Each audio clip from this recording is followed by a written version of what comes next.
विश्व का कल्याण हो, गौ माता की जय हो, गौ हत्या बंद हो, भारत अखंड हो, सत्य सनातन धर्म की जय हो, श्री जगन्नाथ भगवान की जय हो, श्री बलभद्र भगवान की जय हो, भगवती सुभद्रा देवी की जय हो, चक्र सुदर्शन भगवान की जय हो, श्री गरुड़ जी महाराज की जय हो, भोगवर्धन पीठ की जय हो, गोवर्धन नाथ की जय हो, अर्धनारीश्वर भगवान की जय हो, चंद्रमौलीश्वर भगवान की जय हो, भगवती विमलांबा देवी की जय हो, तीर्थराज महोदधि भगवान की जय हो, श्री नीलाचल धाम की जय हो, श्री पुरुषोत्तम क्षेत्र की जय हो, धर्म सम्राट श्री स्वामी करपात्री जी भगवान की जय हो, जगत गुरु शंकराचार्य भगवान की जय हो, नमः पार्वती पते हर हर महादेव। का उद्देश्य होता है अन्यों के हित का ध्यान रखते हुए हिंदुओं के अस्तित्व और आदर्श की रक्षा, देश की सुरक्षा और अखंडता के लिए कटिबद्धता। मठ मंदिर हमारे दुर्ग या केंद्र हैं। इनको केंद्र समझकर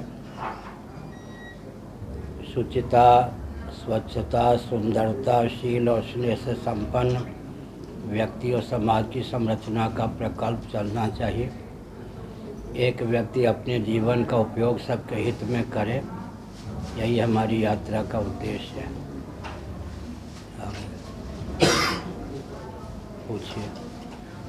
गुरुजी, आपने गुरुजी अच्छा, निमंत्रण पत्र में लिखा है कि हम हिंदू राष्ट्र बनाएंगे, तो इसके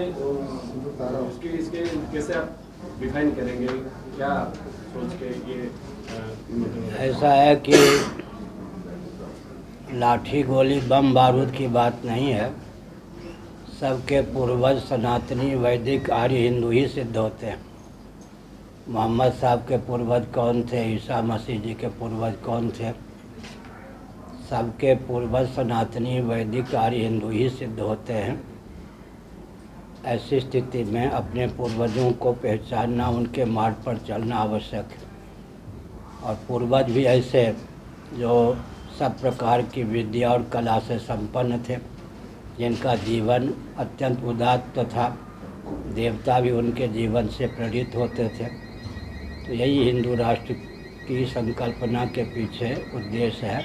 सब अपने पूर्वजों को पहचानें और उनके मार्ग पर चलकर अपने जीवन का सबके हित में उपयोग और विनियोग करें।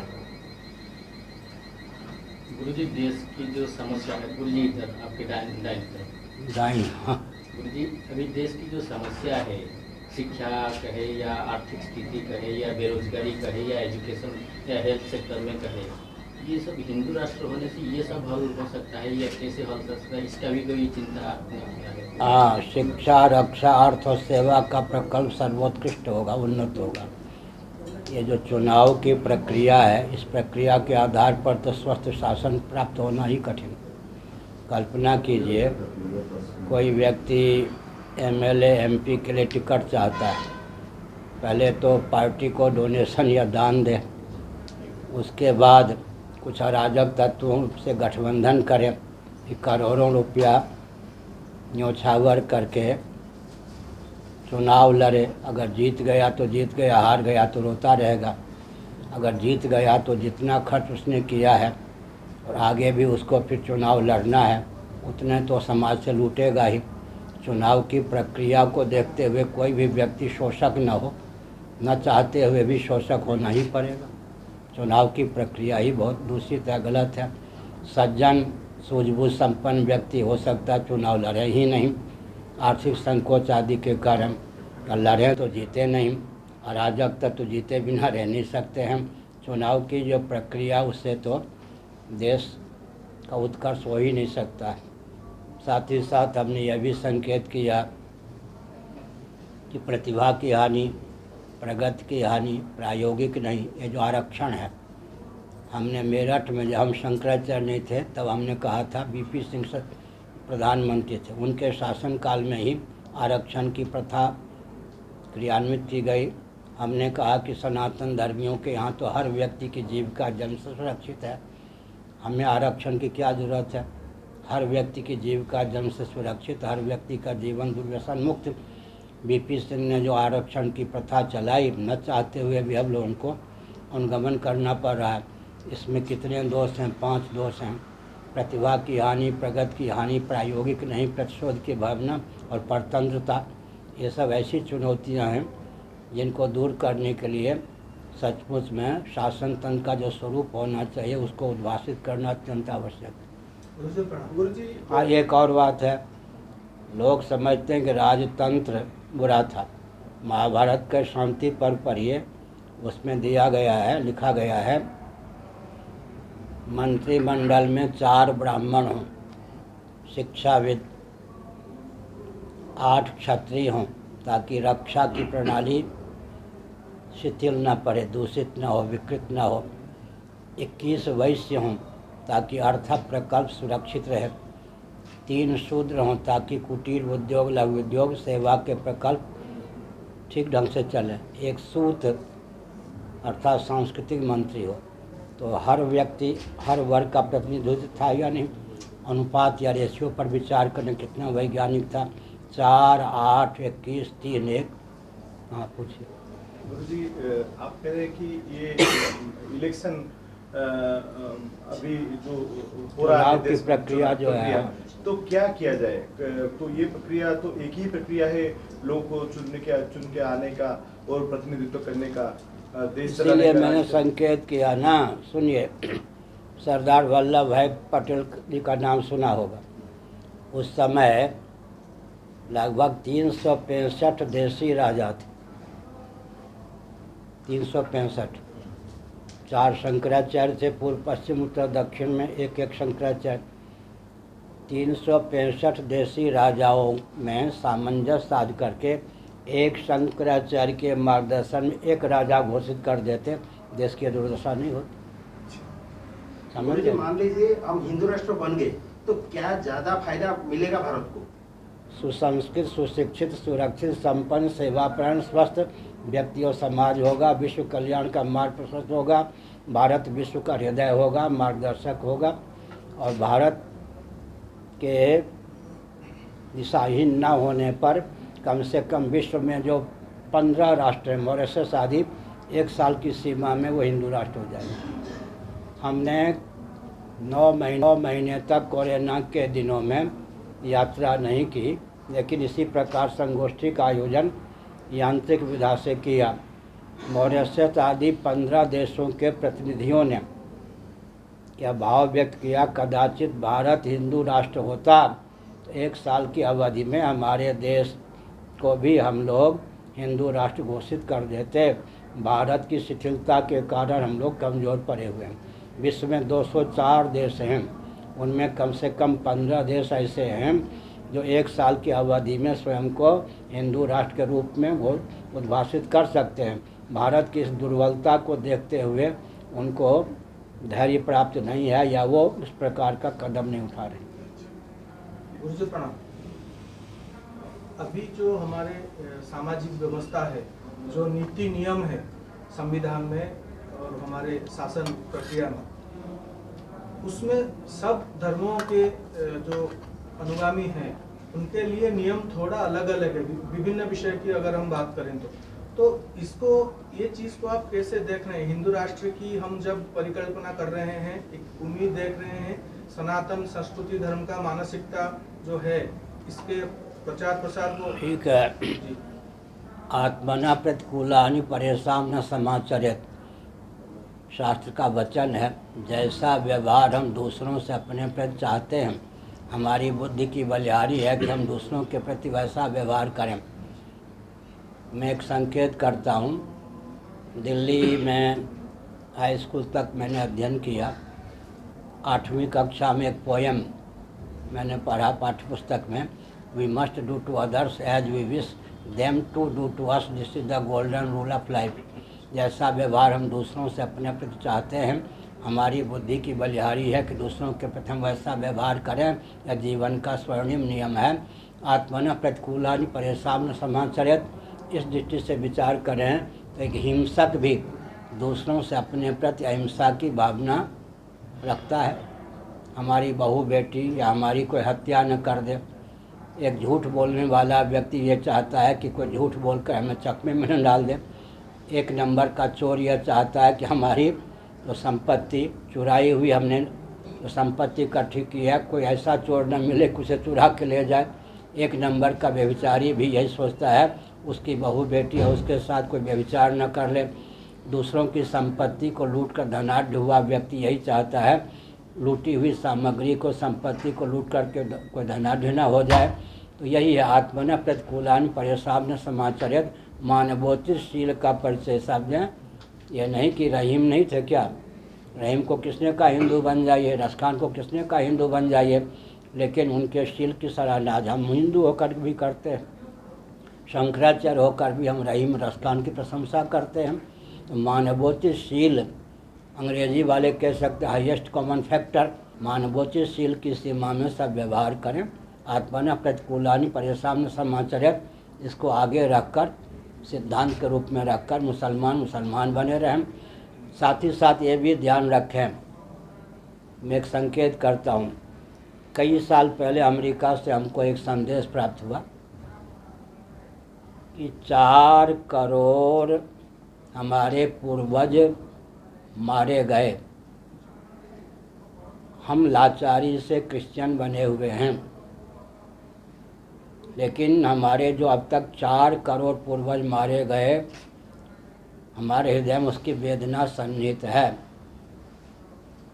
तो हम ये चाहते हैं कि हमारा मार्गदर्शन प्राप्त हो और हम अपने पूर्वजों की हत्या से जो व्यथित हैं उसको दूर कर सकें ताकि भविष्य में इस प्रकार की पुनरावृत्ति न हो। हिंदू राष्ट्र के लिए क्या क्या ऑब्स्टेकल मतलब समस्या क्या हो रहा है इसके हिंदू राष्ट्र के लिए बनाने के लिए समस्या मेरे सामने कोई नहीं है, ऑब्स्टेकल्स क्या है? कुछ नहीं समस्या। सुनिए मैं बात कहता हूँ, औरों के लिए जो असंभव हो वह जिसको संभव दिखता है वही तो इतिहास की रचना करता है, समझ गए ना। मेरे लिए कोई समस्या नहीं, रोड़ा नहीं, मैं उस मार्ग से चलता हूँ जहाँ लोगों की पहुँच नहीं, कोई रोड़ा डाल ही नहीं सकता। गुरुजी देश और दूसरी बात है कोई भी विकृति चरम सीमा पर पहुँचती है तब क्रांति का स्वस्थ मार्ग पर प्राप्त होता है। और एक अंतरंग बात कह दें, क्रांति की अपेक्षा हो और क्रांति न हो ये संभव नहीं। भगवान की शक्ति का नाम प्रकृति है, प्रकृति के परिकर और कार्य हैं आकाश वायु तेज जल पृथ्वी। जब क्रांति की अपेक्षा होती है कोई माई का लाल मनुष्य खड़ा नहीं होता, पृथ्वी पानी प्रकाश पवन आकाश से क्रांति प्रारंभ कर देते हैं। ये पंचभूत क्रांति की आवश्यकता हो क्रांति उत्पन्न न करें संभव है क्या। उदाहरण के लिए बेन का शासन था, तो दुष्ट लोग थे खा पी के मस्त मौले हो रहे थे, सज्जन दाने दाने के लिए तरस रहे थे। पृथ्वी ने स्वस्थ क्रांति का मार्ग प्रशस्त किया, न रहे बांस न बने बांसुरी, न बने बांसुरी न बजे बांसुरी। सज्जन तो दाने दाने के लिए तरस रहे हैं, अब जो मुझ में बीज डाला जाता है मैं उसको भस्म कर दूंगी, अन्न उत्पन्न नहीं होने दूंगी, अब दुर्जन भी भूखे मरेंगे। इसका मतलब क्रांति के स्रोत पृथ्वी जल तेज वायु आकाश भी हैं। हम परखना जानते हैं पृथ्वी क्या चाहती है, अर्थात पृथ्वी के अधिदैव क्या चाहते हैं, जल के अधिदैव ऐसे अग्नि वायु आकाश का अधिदैव क्या चाहते हैं, उनको परख करके हम क्रांति का मार्ग प्रशस्त करते हैं। पंचभूतों की आवाज़ को परखने की जिसमें क्षमता है, उनके रुख को उनकी गतिविधि को परखने की जिसमें क्षमता है, वही स्वस्थ क्रांति को उद्भाषित कर सकता है। आगे गुरुजी 1% पिता माता भी अभी अपने जो संतान है घर में एक संतान जब जन्म लेता है उसको ये आधुनिकता की रेस में भागना कैसे होगा वो सिखाते हैं, लेकिन धर्म राष्ट्र के बारे में कोई नहीं बता रहा है अभी अपने बच्चों को। अब जब उनको स्वयं ज्ञान नहीं है तो क्या बतावें। मूल बात तो ये, प्रयाग में एक गृहस्थ आए मेरे पास, उन्होंने कहा महाराज लाचारी ये है। क्या लाचारी है? मैंने अपने बेटे को कहा बेईमान मत बनना,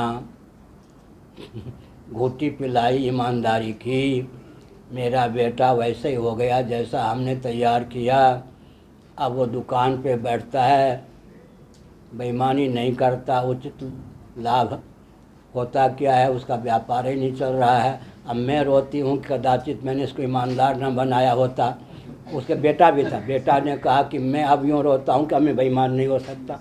परिस्थिति है कि अगर कोई माता पिता आजकल बेटे को ईमानदार भी बना दें और बेटा ईमानदार बन जाए तो बेटा भी रोता है माता पिता के नाम पर, माता पिता रोते हैं भाई हमने अगर बेईमान न बनाया होता तो घर में रोटी तो ठीक से मिलती। परिस्थिति ये हो गई है कि व्यक्ति न चाह करके भी बेईमान बनने के लिए बाध्य। उदाहरण के लिए ये उड़ीसा है ना, नियम है कोई भी मठ इतने रुपये महीने में चले, भाषा समझ में आ रही, उतने में तो अतिथि की सेवा, देवता की सेवा, गाय की सेवा भी नहीं हो सकती।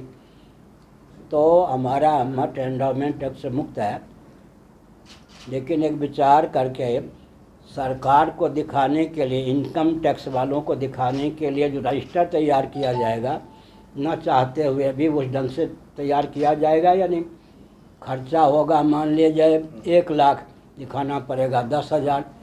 तो संविधान में त्रुटि होने के कारण न चाहने पर भी जब व्यक्ति बेईमान होता है, तब एक हरदोई जिला है, शाहबाद वहाँ पर है, वहाँ की घटना, बतासा होते हैं, बतासा बेचने वाला एक वैश्य था हमारा परिचित, वो जितना टैक्स देना चाहिए दे देता था, नीचे वाले जो थे उनको चटा नहीं पाता था बेचारा। बतासे की दुकान, उसके ऊपर केस कर दिया गया, बेचारा कांपता हुआ भोला भाला वैश्य था, जज के साथ नीचे जहाँ खड़ा होना चाहिए। जज ने कहा ये तो बड़ा भोला भाला लगता है।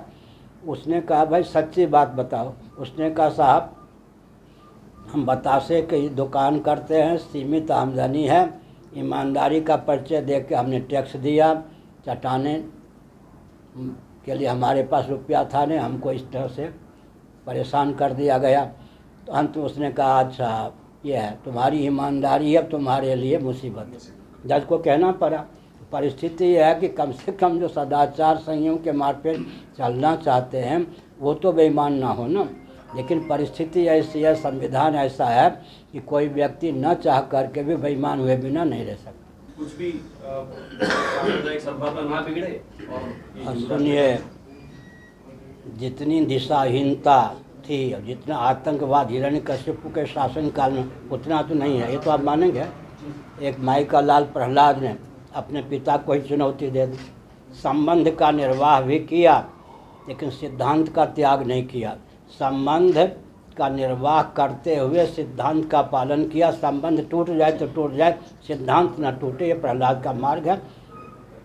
गांधी जी को लोग गांधी जी से पूछा किसी ने, आपसे पहले भी कोई सत्याग्रही हुए क्या? गांधी जी ने कहा राजा लोग सत्याग्रही नहीं हो सकते थे।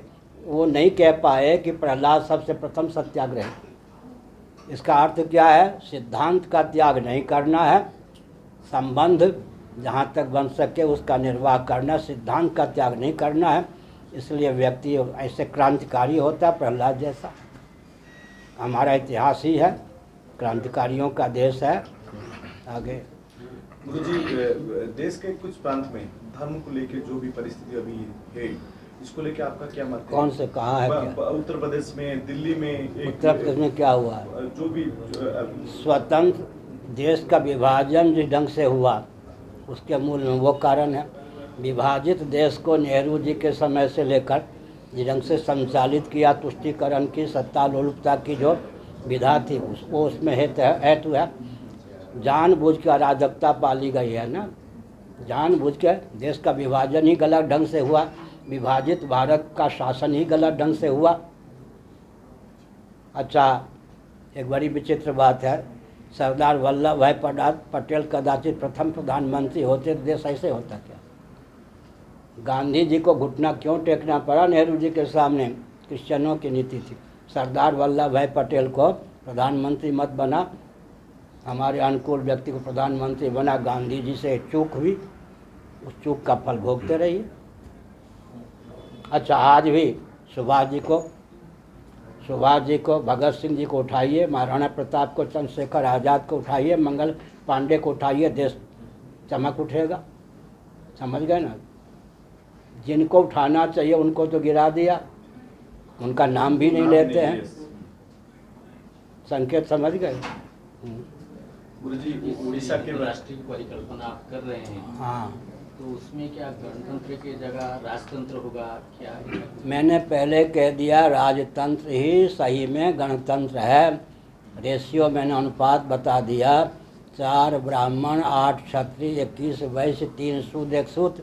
ये क्या हुआ, गणतंत्र है या नहीं? राजा का अर्थ क्या होता है? प्रजा रंजन में दक्ष। राजा का अर्थ ये नहीं होता उन्मादपूर्ण ढंग से शासन चलाए, प्रजा रंजन में दक्ष, उसी का नाम राजा। अपना सर्वस्व प्रजा के लिए न्यौछावर। अच्छा, आप लोग जो पूछ रहे हैं ये लहर है या नहीं? केवल 9 महीने पहले तो मैंने कहा था भारत हिंदू राष्ट्र हो। आप सब युवक हैं, पूछ रहे हैं, तो आप में लहर है, तभी तो असंभव मान के तो पूछ नहीं रहे। आश्चर्य जरूर होता होगा। मेरे लिए कोई ये नई बात नहीं है और आश्चर्य मुझे होता नहीं है, क्योंकि मैंने पहले कह दिया औरों के लिए जो असंभव हो वह जिससे संभव लगता हो, और वह जिससे संभव करके दिखावे वही इतिहास की रचना करता है। फिर जिस व्यक्ति के जन्म का जो प्रयोजन है, ध्यानपूर्वक सुनिए, जिस व्यक्ति के जन्म का जो विशेष प्रयोजन है, दूसरे के बस की बात क्या, वो स्वयं भी अपने जन्म के उस प्रयोजन पर पानी फेरना चाहे सफल नहीं हो सकता। औरों की बात क्या, मैं भी अपनी टांग खींचना चाहूँ, मैं भी सफल नहीं हो सकता, दूसरे क्या सफल होंगे? गुरुजी उड़ीसा के आदिवासी महिला देश के सर्वोच्च स्थान पे बैठने जा रही हो, इलेक्शन अभी वो आई हैं द्रौपदी, क्या कहेंगे गुरुजी? बहुत अच्छी बात है, लेकिन आदिवासी शब्द जो है भ्रामक है। आदिवासी का अर्थ क्या हुआ? क्या सनातनी वैदिक आर्य आदिवासी नहीं थे? ये बाहर से टपके क्या? ये जो आदिवासी इतिहास की भूल है, ये आदिवासी का अर्थ क्या हुआ? क्या वशिष्ठ इत्यादि यहाँ के निवासी नहीं थे? सप्तर्षि यहाँ के निवासी नहीं थे? आदिवासी का अर्थ क्या हुआ? आदिवासी शब्द ही भ्रामक है। महिला हो रही हैं, बहुत बढ़िया विदुषी हैं, होना चाहिए, हमें प्रसन्नता है। फिर वो झारखंड की बेटी हैं, उड़ीसा की बहू हैं, होनी चाहिए, हमें प्रसन्नता। लेकिन आदिवासी शब्द ही भ्रामक है और हमारी सभ्यता पर पानी फेरने वाला ये शब्द है। हमारी संस्कृति पर, हमारे इतिहास पर पानी फेरने वाला आदिवासी शब्द है, उसको हटाना चाहिए। मेरे कहने पर, बोलने पर दलित शब्द हट गया या नहीं? दलित शब्द किसने दिया था? मायावती ने। दलित बने रौंदा हुआ, हमने कहा ये हमारा शब्द है क्या? वेदांत शास्त्रों में कहीं दलित शब्द किसी वर्ग के लिए कहा गया क्या? अंत्यज माने छोटा भाई, अग्रज माने बड़ा भाई।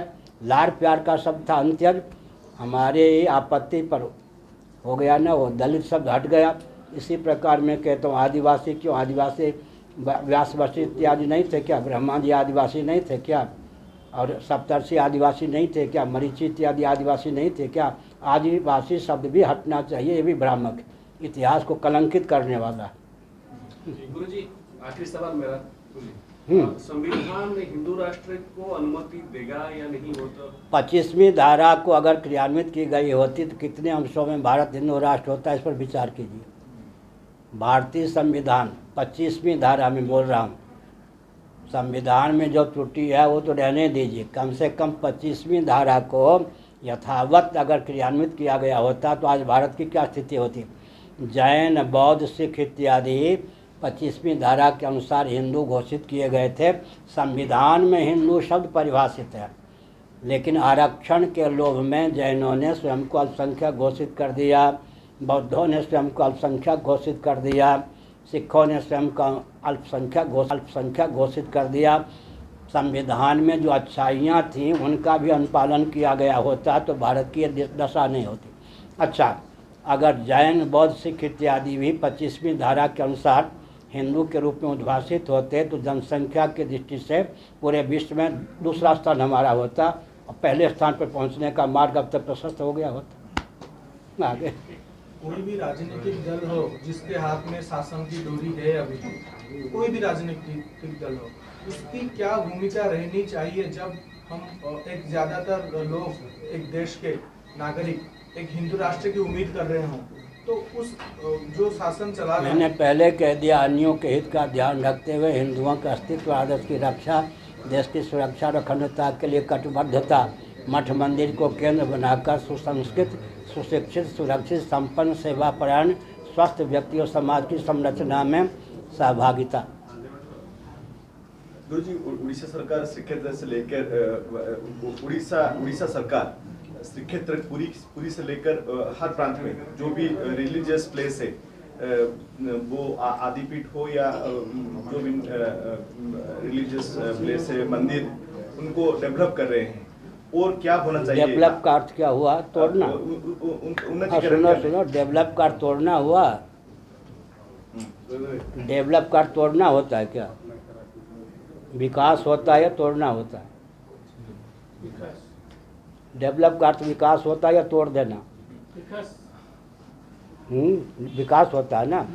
अब चुनाव क्षेत्र के इनके प्रधानमंत्री जी के काशी में, बुरा न माना होली, काशी विश्वनाथ को रखा मुख्य, ठीक है, गंगा जी को रखा, समझ गए। बीच में जितने देवी देवताओं के प्राचीन मंदिर थे वो सब मूर्तियाँ कहाँ गई? सब खत्म, समझ गए ना। आप पालम हवाई अड्डा जाइए, कहाँ पर? दिल्ली में। 5 किलोमीटर पहले से बाघ दिखाई पड़ेंगे, बहुत बढ़िया, प्रसन्न हो जाएंगे। आजकल जो पर्यटन का केंद्र बना देना, तीर्थस्थली को, तपस्थली को भोग भूमि बना देना, सुरा सुंदरी का केंद्र बना देना, यही तो राजनेता कर सकते हैं। इसके अतिरिक्त विकास की परिभाषा इनके पास क्या है? एक उदाहरण दे दूँ, आपको हंसी आएगी। एक बड़ा बुद्धिमान था, उसने कहा कि ये तो समतल है, यहाँ कुछ गड्ढा है, ये फिर ऊंचाई पर है, ये फिर निचाई पर है, यूँ कर दें। हाँ, आँख कहाँ गई, नाक कहाँ गए, मुँह कहाँ गए? आजकल विकास की यही परिभाषा यूँ। बनाने वाले ने बड़ी भूल की, ये समतल है, फिर उसके नीचे गड्ढे हैं, फिर ये ऊपर है, फिर ये नीचे है। बड़ी विकट बात, इसको समतल कर दो। आजकल विकास की यही स्थिति है। गुरुजी, आखिरी सवाल ये है कि आप तो वो भी कह रहे थे आगे। तो गुरुजी, आपका ये कहना है कि ये जो विकास चल रहा है, सुनिए, अच्छी प्रकार सुनिए। सृष्टि की रचना का जो प्रयोजन है, मानव जीवन की सार्थकता जिसमें सन्निहित है, उसको समझे बिना विकास को जो परिभाषित करेगा, क्रियान्वित करेगा, विकास के नाम पर विनाश का बीज बो डालेगा। इन लोगों को सृष्टि की रचना का प्रयोजन, मानव जीवन की सार्थकता किसमें है, ज्ञान नहीं है, आधारशिला ही नहीं मालूम है, तो विकास को परिभाषित और क्रियान्वित करने पर विनाश ही निकलेगा, हो रहा है। अच्छा, भौतिक दृष्टि से देखिए, पृथ्वी, पानी, प्रकाश, पवन ऊर्जा के स्रोत हैं या नहीं? आस्तिक नास्तिक सम्मत, वैदिक अवैदिक सम्मत पृथ्वी, पानी, प्रकाश, पवन ऊर्जा के स्रोत हैं। ये विकृत इतने हो गए हैं, इनके विकृत होने पर, कुपित होने पर, क्षुब्ध होने पर चंद्रमा की सतह भी कई मीटर धंस गई। यहाँ का प्रभाव वहाँ भी पड़ता है।